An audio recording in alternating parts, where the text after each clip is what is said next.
Hello বন্ধুরা, তোমরা সবাই কেমন আছো? আশা করছি ভালো আছো। আমি তো খুব ভালো আছি।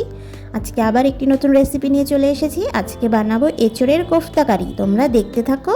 তাহলে চলো রেসিপিটি শুরু করি। এখানে আমি এঁচোড় আর আলু কিছুটা হলুদ আর নুন দিয়ে সেদ্ধ করে নিয়েছি।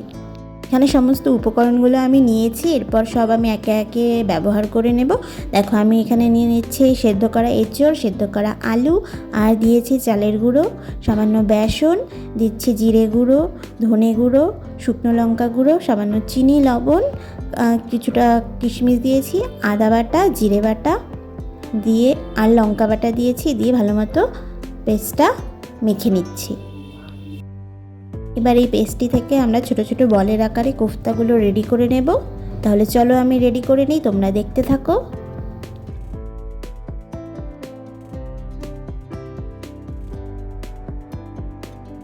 তাহলে বন্ধুরা দেখো, কোফতাগুলো কিন্তু আমার রেডি করা হয়ে গেছে। এবার চলো আমরা ভেজে নিই। দিয়েছি সাদা তেল, তাতে সামান্য ঘি দিয়ে আমরা কোফতাগুলো একে একে সব ভেজে নেব। তাহলে চলো আমরা ভেজে নিই। আর হ্যাঁ, আঁচটা কিন্তু একদম লো টু মিডিয়াম রেখে আস্তে আস্তে তোমরা ভাজবে, তাহলে কোফতাগুলো সুন্দর ভাজা হবে। তাহলে চলো ভেজে নিই, তোমরা দেখতে থাকো। এঁচোড় দিয়ে তো এঁচোড়, চিংড়ি, নানা রকম আরও পদ আমরা খেয়েই থাকি। কোফতাটা তোমরা বাড়িতে একবার ট্রাই করে দেখো, তোমাদের অবশ্যই ভালো লাগবে। দেখো, আমার কোফতাগুলো কিন্তু একদম ভাজা হয়ে গেছে।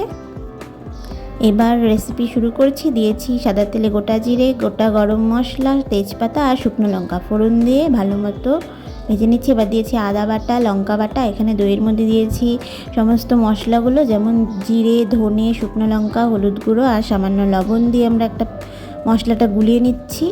এখানে দিয়েছি কাজু বাটা, দিয়ে দেখো মশলাটা কষিয়ে নেব। দইয়ের সাথে মশলা মিশিয়ে আমরা যে একটা পেস্ট রেডি করে রেখেছিলাম সেটা দিয়ে দিলাম, দিয়ে কষিয়ে নেব। এবার দিয়ে দিলাম সামান্য পরিমাণ নুন। এবার দিচ্ছি কিছুটা সেদ্ধ আলু ভেঙে, তাহলে গ্রেভিটা একটু ঘন হয়ে আসবে। দেখো, মশলাটা কিন্তু একদম কষানো হয়ে যাচ্ছে। এর মধ্যেই দিয়ে দিলাম কিছুটা কাশ্মীরি লঙ্কা গুঁড়ো রঙের জন্য, আর কিছুটা পরিমাণ চিনি দিয়ে দেখো কষিয়ে নিচ্ছি। ভালো মতো জল দিয়ে আস্তে আস্তে কষাতে হবে। যখন তেল ছেড়ে আসবে সেই সময় আমরা দিয়ে দেব জল। তোমরা যে যেরকম পরিমাণ গ্রেভি রাখতে চাও সেই হিসেবে জলটা দেবে। এরপরে দিয়ে দিচ্ছি গরম মশলা গুঁড়ো আর দিচ্ছি কিছুটা ঘি। জলটা তোমরা একটু বেশিই দেবে, কারণ কোফতাগুলো পরে কিন্তু জলটা টেনে নেবে, টেনে নিয়ে অনেকটাই শুকিয়ে যাবে, তাই তোমরা একটু বেশি পরিমাণেই জলটা দেবে।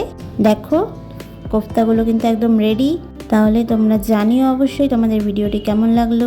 ভালো লাগলে অবশ্যই ভিডিওটি লাইক, কমেন্ট অ্যান্ড শেয়ার করে দিও। যারা ফেসবুক থেকে দেখছো পেজটি ফলো করো, আর যারা ইউটিউব থেকে দেখছো আমার পেজটিকে সাবস্ক্রাইব করো, আর পাশে থাকা বেল আইকনটি প্রেস করে দিও সমস্ত ভিডিওর নোটিফিকেশনের জন্য। দেখা হবে পরের ভিডিওতে। টাটা।